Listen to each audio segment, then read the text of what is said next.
You know how there's a lot of videos where people give walkthroughs of their apartments? My amazing New York City apartment, my crazy cool Tokyo studio, whatever. So today I wanted to show you my living situation without too many details, of course, just to give you an idea of what you can realistically get for the amount of money that you have. So in my case, my fancy New York City apartment is actually a room. Yes, I live with my girlfriend and we are renting a room with 3 other people.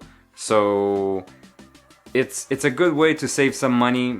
In some cases it's a little bit uncomfortable, but at this point it hasn't been that crazy of a hassle, so we are still rooming with other people. But the amount of money that we are paying, just to be strictly honest with you guys, is $1,000 per month. This includes the rent and the utilities. So it's a great price for a 1-bedroom in Astoria, New York. Astoria, you have to take into consideration the location and proximity to the city. Obviously, the closer you get to the city, it's gonna get more and more expensive. So we just felt like it was the financially responsible thing to not live in the city, although we could afford it. Just for context, Astoria is very close to Manhattan. By train, depending on where you need to end up in Manhattan, let's say you need to get to Midtown, to Times Square, for example. The commute from Astoria, from where we live, to Times Square, it would be, let's say, 30 minutes by train tops.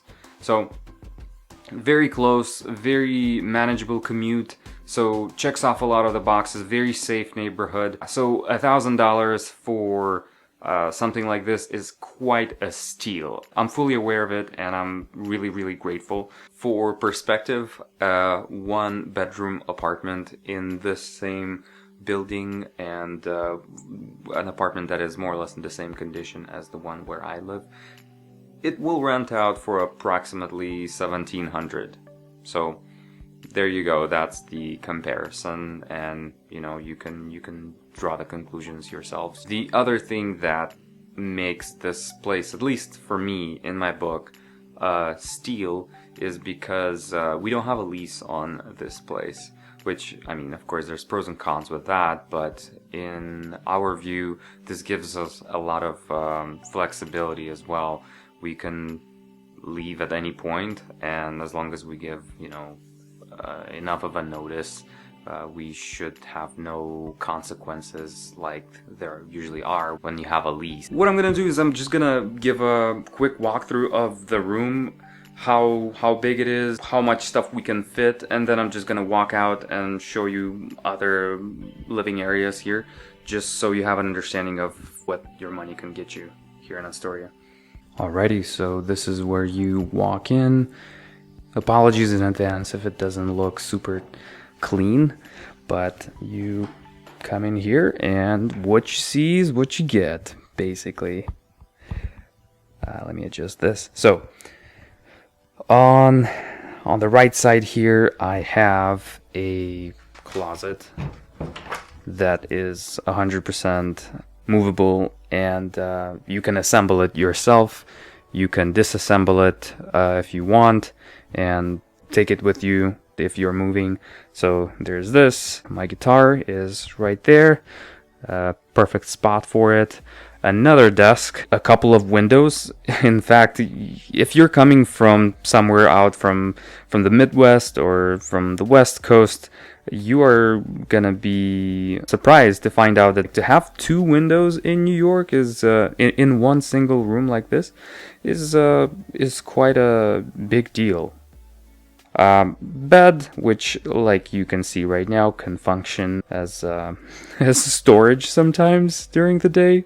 Dining desk table, I guess you can call this. A couple of chairs.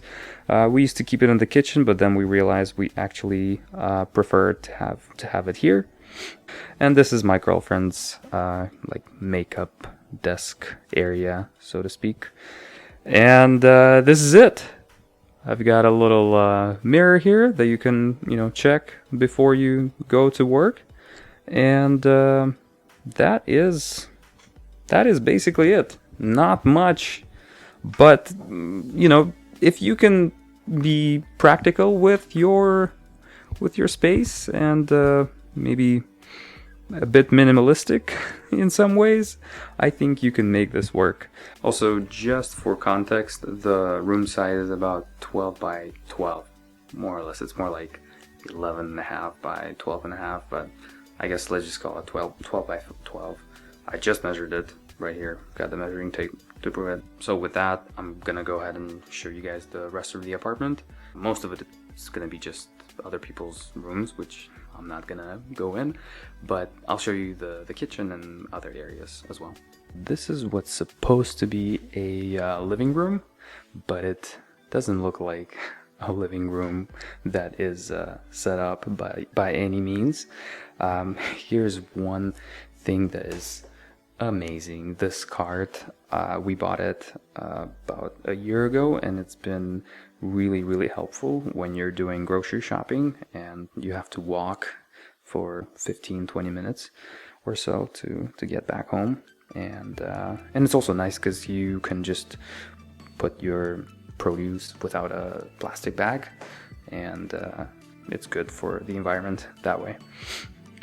But yeah, the living room doesn't look like it's set up at all, but that's fine. And these are just a couple of closets right here. And over here, we've got the kitchen. The kitchen is right here. It has a window, which is perfect, but then the window faces our neighbors and a brick wall, basically. So lots of cabinets, and we've kind of divided them across our roommates. Just looks like any other kitchen. I don't think there's anything special. Over here, obviously the fridge, a couple of rooms here. Two of our roommates live here. Oh, and I forgot to mention, there's another room right there. So 2 closets over here, and then another roommate lives there. And the last thing would be the restroom, which it's great that it has a window.